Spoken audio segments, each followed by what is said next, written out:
I'm Tom Stelzer from Livewire, and I'm pleased to be joined today by Brett Winton, Chief Futurist at ARK Invest. Brett, thanks for joining us. My pleasure. Thanks for having me. It's not every day you get to talk to a futurist, so I might start with something slightly different today. What would you say is the biggest misconception people have about your role?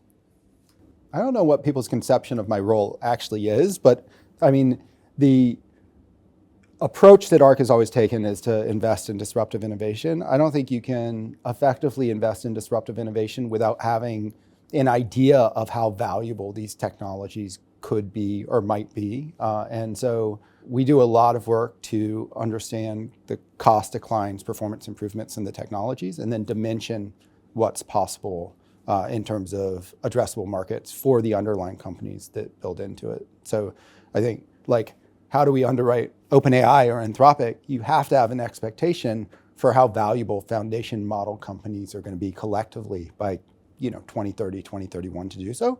As it happens, we think there's like a $20 trillion enterprise value opportunity for the foundation model companies in that time frame, and that helps with our individual underwrite for these positions. And maybe on that note, what would you say is one key technology or trend you think the world might be sleeping on right now? Ironically, I think the world still doesn't totally internalize how meaningfully transformative AI is. Like, everybody knows the name Anthropic and the name OpenAI. Maybe they don't appreciate that collectively between Grok, Anthropic, OpenAI, and Gemini, these companies have just crossed Microsoft Office and Windows in terms of revenue as of June of this year. And they haven't creeped past, they've screamed past. So that franchise was built over 4 decades of providing the premier knowledge work platform to knowledge workers. And these companies, are leading towards, we think, $2 trillion in revenue by 2030 by displacing that giant. We might get to some of those companies a bit later, but what would you say are some of the biggest lessons you've learned in your time as a futurist, especially in terms of how they apply to investing? It's an interesting question. I mean, I think that, over time we've underwritten a lot of different technologies, and part of the kind of value add from doing the work is sometimes to basically disqualify technologies that people are talking about. As in, we've looked at quantum computing multiple times, and every time it's been a decade or 2 decades out, and we still think it's a decade or 2 decades out.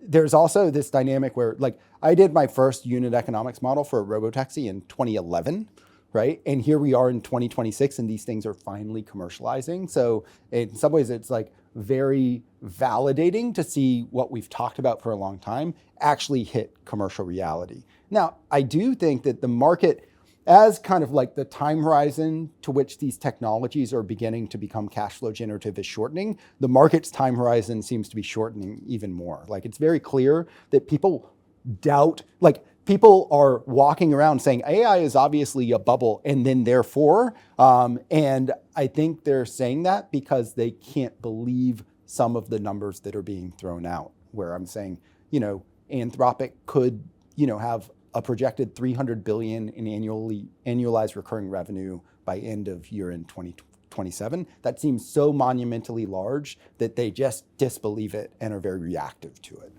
I think you're also on the ARK Venture investment committee, and I think you mentioned it before, disruptive innovation is the key investment theme there. But how do you actually measure and quantify that, and what's the opportunity there for potential investors? All disruptive innovations follow steep cost declines. They cut across sectors, and they're themselves platforms of innovation. The way we think about the world is there's 5 major innovation platforms that matter over the course of this business cycle and probably the next.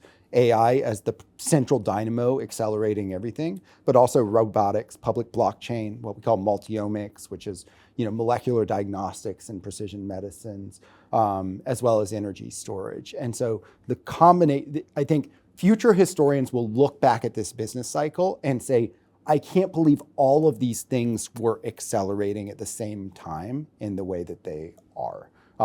That's captured in our venture exposures, where we provide access to opportunities across those technologies. But then AI is such a monumental force, it's actually accelerating everything. And just staying with your fund for a second, I think the fund itself is actually benchmark agnostic. So how do you actually measure success in that context? Yeah, well, when we underwrite positions, we're always underwriting to, on the private side, at least a 20% expected rate of return annualized, and that's what we need to put new money to work. And so sometimes it means like actually technologies that we're really interested in, not at that price, and so ultimately what we're looking to deliver to clients is great innovation exposure and great returns on their invested capital. And if innovation is going to disrupt the world, and it's maybe going to disrupt your life, you better have a lot of exposure to something that's going to appreciate a lot in value as it disrupts things. And so that's why we do what we do. We might turn to some of those companies now then. I think you have a big holding in SpaceX. What's the general thesis there and maybe in the space industry more broadly? Okay, so SpaceX is a complicated story, but basically they are going from around $700 per kilogram to loft objects to orbit, to with a reusable Starship rocket, less than $100 per kilogram. That gives them the option to launch a lot more communication satellites in orbit. So 10 Starship launches can basically double their bandwidth capacity in orbit, driving their satellite communications business. But that low cost to launch also gives them the permission to launch, basically GPUs into space to run AI models. And at below $300 per kilogram of launch, we think that GPUs in space are economically competitive with GPUs on the ground. So ultimately they're going to launch tens of gigawatts into orbit to support AI. As they catch up in terms of the amount of compute they have access to, we think that their Grok model is likely to catch up to the frontier with OpenAI and Anthropic, and those three will fight for this tens of trillions of dollars in enterprise value opportunity that we think the foundation models provide.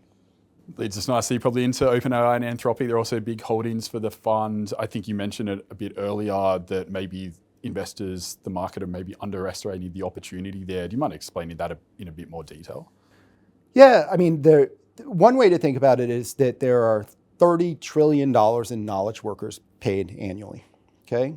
And if you look over time, businesses, if you offer a software product to a business that increases the productivity of their workforce, they're willing to pay 10% the value of that. So if you double the productivity of an employee, they'll pay 10% that employee's salary for the software that does that.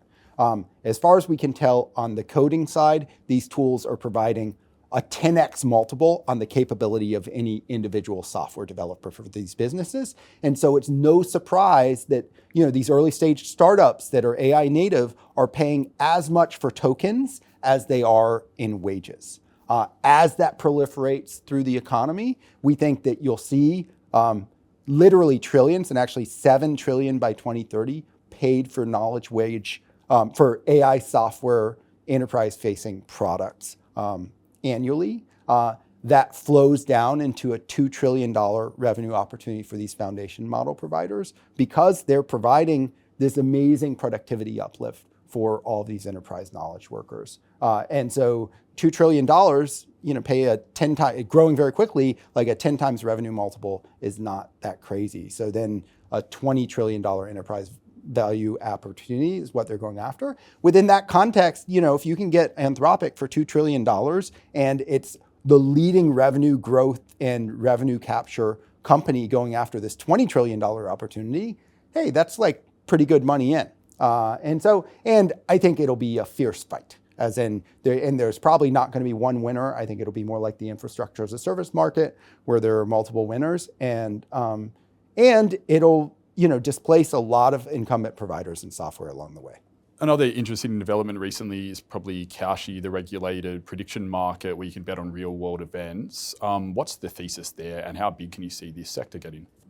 Yeah, if you look at the current derivatives that we have in equities, they're actually extraordinarily crude. So you can imagine part of our position in Tesla is contingent upon an expectation for the robotaxi unit to generate, basically to scale commercially in a way that others aren't anticipating. But our only mechanism by which we can express that view is basically to long the equity or long the option stack on the equity. And that's a really messy way to do it because maybe there's some investors who are paying attention to the gross margins on the vehicle sales and their unit sales. And so we think that the set of derivatives that people have to actually express capital into a business is going to diversify in a very meaningful way. And prediction markets are going to serve as the vehicle by which that can happen. And so right now, a lot of the volume is sports wagering, but the emerging and institutional volume is KPIs for businesses that'll actually make capital markets more efficient. And it'll allow kind of longer term opportunities that are embedded as call options within these businesses to get successfully priced. So we think at maturity, prediction markets will allow equity capital markets to operate more efficiently, and the businesses that are really likely to deliver the best long-term value to shareholders to actually capitalize more efficiently relative to how they are today. We've touched on a lot of the big names there, but what would you say is one position in the portfolio that you think could become the next SpaceX, OpenAI, Anthropic? Well, I don't think SpaceX is like duplicable. There's only one SpaceX in the universe, but Neuralink is in the portfolio. So brain-compute interface company, also founded by Elon Musk. A way to think about this, as these AI systems become more and more performant, we need a high bandwidth way by which to communicate and control them. The vision for that company is to make brain-compute interface as easy to get as a LASIK surgery to correct your eyesight.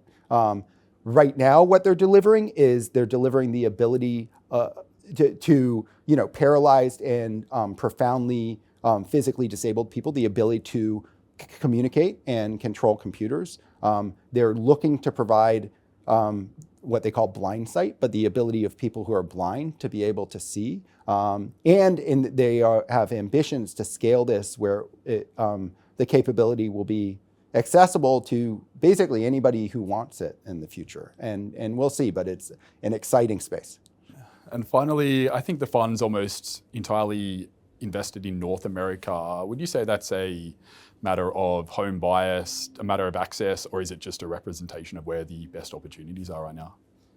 Yeah, I mean, the Americas, or particularly like the United States, has a lot of risk capital that can capitalize these businesses in a robust and aggressive way. And, on a state-by-state level, there's a lot of ability for these companies to experiment and proliferate technologies into the marketplace aggressively. So, the fact is it's the best place to develop a technology company, and that's why the capital's there. But we're not restricted to that.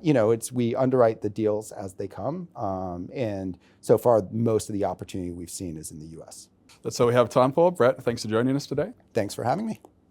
Thanks for watching. For more great videos, make sure to check out our YouTube channel.